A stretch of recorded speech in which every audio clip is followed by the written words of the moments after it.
here with a book review for you of The Diabolical Bones by Bella Ellis, a Brontë Sisters mystery. So I did also review The Vanished Bride recently.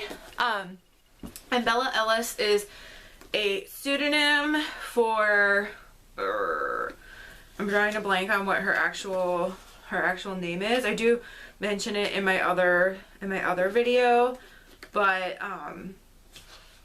I don't know why. Bella Ellis is a play on like some things, that's a nod to some things in the Brontë world, but I'm totally blanking on what the author's actual name is because she has other books as well.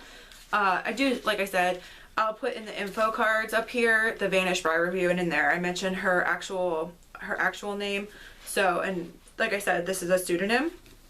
So the premise of this is the Brontë sisters are solving mysteries. Their first mystery is The Vanished Bride, and this is the second book, and it kind of alludes to the fact that like they solve some other mysteries as well in the meantime, but then this is the next big one.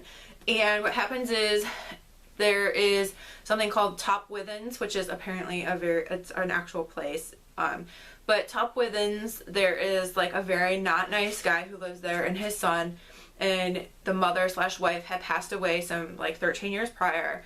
And it opens with the guy being kind of driven mad, and he tears apart this mantle in the room that his wife passed away in, and there's the bones of a child. So the Brontë sisters first start out with the desire to give a proper Christian burial because their father is a parson. So they, you know, first want to do that, and then they kind of become obsessed with trying to figure out who is the child, why was the child there, did Clifton Bradshaw, the owner of Top Withens, you know, he's known to be cruel, is he the one who killed this child?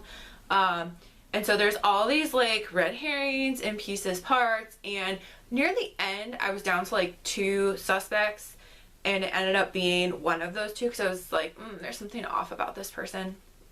And so I ended up being proven right. This book was really good. This series is really great. So first I have to give the disclaimer that there are a lot of dark elements in both this and The Vanished Bride that are just like, they're disturbing. And in The Vanished Bride I didn't necessarily think some of it was important to the story. This time it's important to the story, but there are dark elements. So if right away anything about like child abuse, child death, or anything of that nature is a turnoff for you, then this would not interest you. But if you like historical fiction and you like mystery, then I highly recommend this series. There's only 3 books. There's a third one that just came out recently called The Red Monarch, I think, or something. Right now it looks like it's only available through Book Depository, which is UK-based bookstore, but it's also affiliated with Amazon. So for the US, the shipping times are long. I also wonder about that in terms of long ago when I bought my Raven Cycle books, half of them were UK and half of them were US, and there's actually some changes in the language, just like, you know, car, like trunk versus bonnet or whatever the lingo is. So there is some like nuanced differences.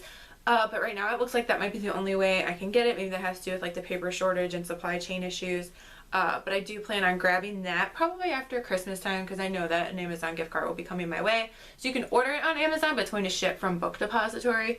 Or you can order directly from Book Depository, which I've done before. You can often find 10% off codes. I haven't in a long time, but I used to put like large orders or get the UK editions of the 20th anniversary books were only through Bloomsbury, so you had to get them from Book Depository.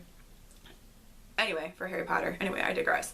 So these books are very good mysteries. I really like seeing the Brontë sisters in this way, and it really makes me want to go back and like, I don't remember liking Wuthering Heights, and I actually didn't even realize it was written by Emily. I thought it was written by Charlotte for some reason.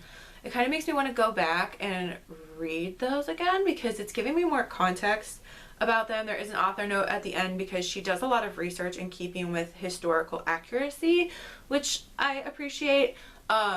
And the other thing, I learned something new in this book. So my family, I'm part Irish, and my Irish lineage is from County Down, and I found out that Patrick Brontë is from County Down, and I didn't know that, so I have something in common with the Brontes, which is kind of cool. But they weren't the Brontes then, it was like Printy maybe, or some other name, and then it got Englishanized, Angelicanized when they came to England. So anyway, that was a fun fact that I thought was really cool. But basically, if you don't like dark things and have a lot of triggers, which I do, and I still read this, I just had to like take a break kind of and things like that. But if you love historical fiction, if you love mystery, if you like the Bronte sisters and Branwell, their brother, I think you would really like this. It's really cool to just see them in this other fictionalized side, but like I'm assuming their personalities are probably pretty accurate based on like accounts of them. So that's really fun. Also, if you like the Dickens of a Crime books I've reviewed by Heather Redman on this channel, you would probably like these, and vice versa. This whole like historical fiction mystery is really my jam, so I've been very much enjoying that. I only have one more video planned right now, and that is a ThreadUp re-review that I plan to end 2021 with. And that is it right now. You can check out my December Ipsy Glam bag. You can check out the review for The Vanished Bride. You can also check out numerous other book reviews on this channel, especially the Dickens of a Crime books. If you also enjoy this, they're reviewed up to date with the most recently published one, which was the Pickwick Murders. So you can check those out as well.